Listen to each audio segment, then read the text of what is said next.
Hello friends, welcome back to my channel.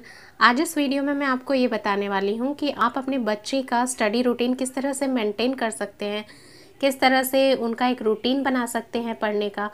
तो चलिए video को शुरू करते हैं। वीडियो शुरू करने से पहले मेरी एक रिक्वेस्ट है कि अगर आपको मेरा ये वीडियो पसंद आता है तो प्लीज़ उसे एक लाइक ज़रूर कर दीजिए एंड मेरे चैनल को सब्सक्राइब भी कर दीजिए।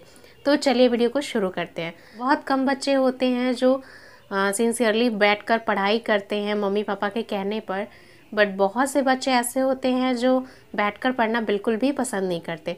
तो उसके लिए आपको क्या करना है, बच्चे के स्टार्टिंग से ही जब वो 2 या 3 साल का होता है तो उसी वक्त से ही आपको उसका स्टडी रूटीन मेंटेन करना है।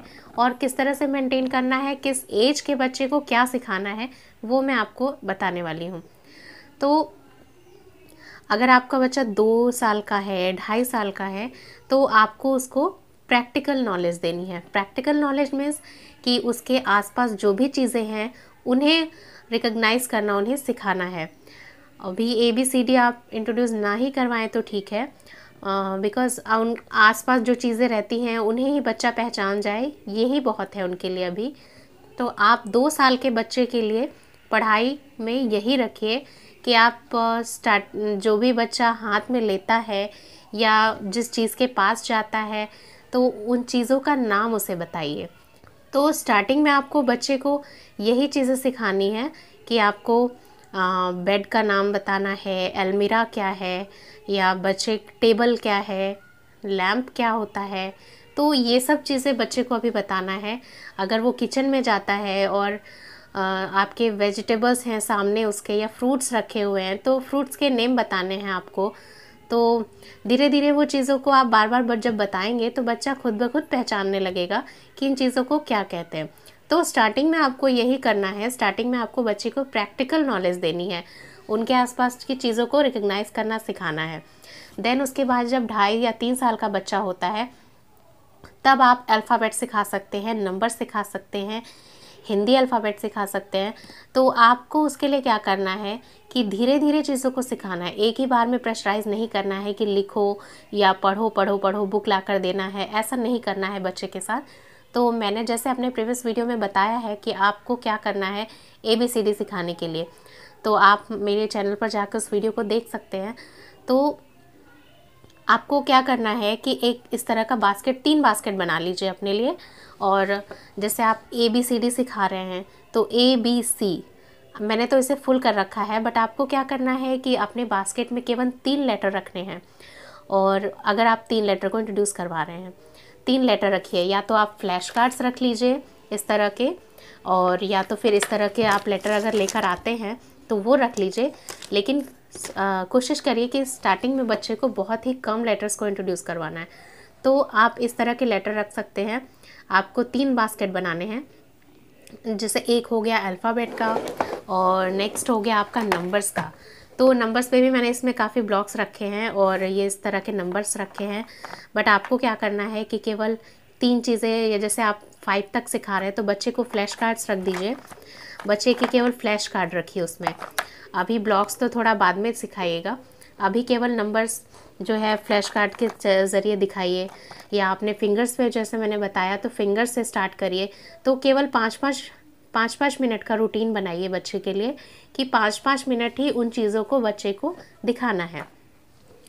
और मैंने स्टार्टिंग में आपसे बताया था, मेरे एक वीडियो में है, जैसे लेटर का वीडियो है, तो इस तरह के अल्फ़ाबेट लेकर आप क्या कर सकते हैं कि अपने अलमीरा पे स्टिक कर सकते हैं, जो कि एवरी टाइम बच्चे के सामने रहेगा।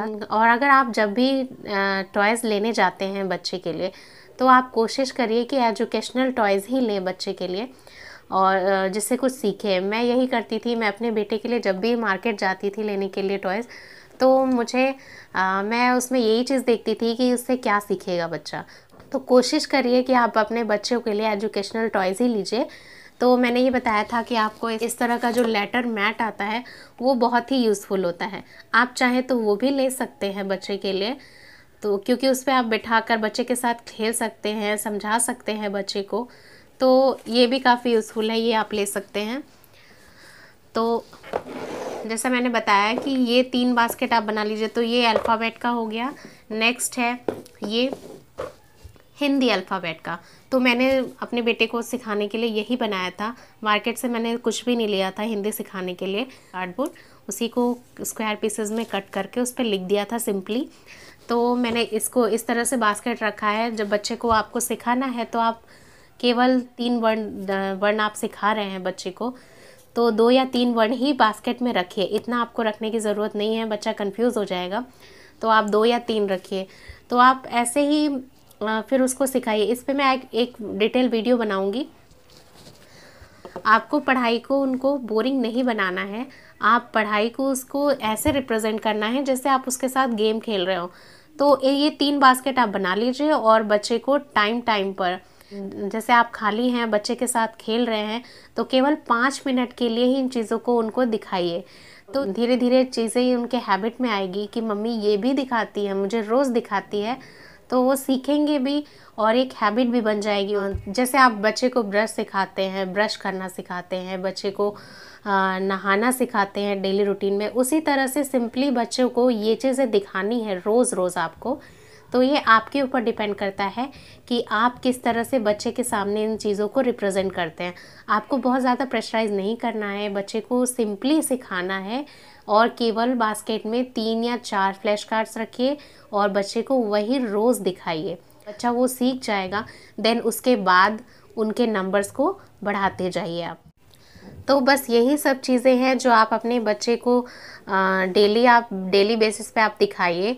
तो बच्चा ये चीज़ को समझेगा कि मुझे ये चीज़ें देखनी है। जैसे मैं ब्रश करता हूँ, जैसे मैं नहाता हूँ, उसी तरह से जैसे मैं खाना खाता हूँ, उसी तरह से ये भी एक मेरा रूटीन है जो कि मम्मी मुझे दिखाती है, तो मैं उसे रिकग्नाइज़ करता हूँ। तो इस तरह से आप अपने बच्चे का स्टडी रूटीन बना सकते हैं। तो सबसे पहले मैंने आपको बताया कि अगर आपका बच्चा 2 साल का है, 2.5 साल का है, तो उसे अभी चीज़ों को रिकग्नाइज़ करना सिखाइए।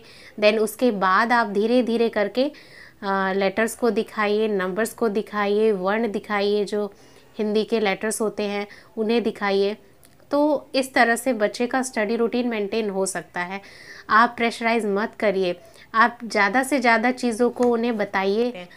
तो स्टार्टिंग में आपको बच्चों को लेटर का आइडेंटिफिकेशन ही सिखाना है, नंबर का आइडेंटिफिकेशन सिखाना है, या वर्णमाला को आइडेंटिफाई करना सिखाना है। तो सबसे पहले आप इन चीज़ों को आइडेंटिफाई करवाइए, उसके बाद आप बुक लीजिए। देन उसके बाद जब आप बच्चे को लेटर से कोरिलेट करके उनकी चीज़ों के बारे में, उनसे स्टार्ट होने वाले वर्ड्स के बारे में बताएंगे, तो बच्चे ईजिली सीखेंगे। तो आपको सबसे पहले यही करना है, लेटर आइडेंटिफिकेशन या नंबर्स आइडेंटिफिकेशन को सिखाना है। उसके बाद बच्चे को बुक देना है और उस टाइम तक बच्चा जो है, मैंने बताया आपको स्टार्टिंग में बच्चे को प्रैक्टिकल नॉलेज देना है। तो बच्चा उस टाइम तक चीज़ों को पहचानने लगेगा, जैसे फ्रूट्स है या वेजिटेबल्स हैं या कुछ भी चीज़ें हैं, तो उन्हें पहचानने लगेगा। देन जब आप उसके सामने बुक बच्चे के सामने रखेंगे तो वो रिकग्नाइज़ करेगा कि ये this is Apple, A for Apple. तो उसको ए भी समझ में आना चाहिए और एप्पल भी उसको पता होना चाहिए। उसके बाद ही बच्चा पढ़ पाएगा कि this is Apple, A for Apple होता है।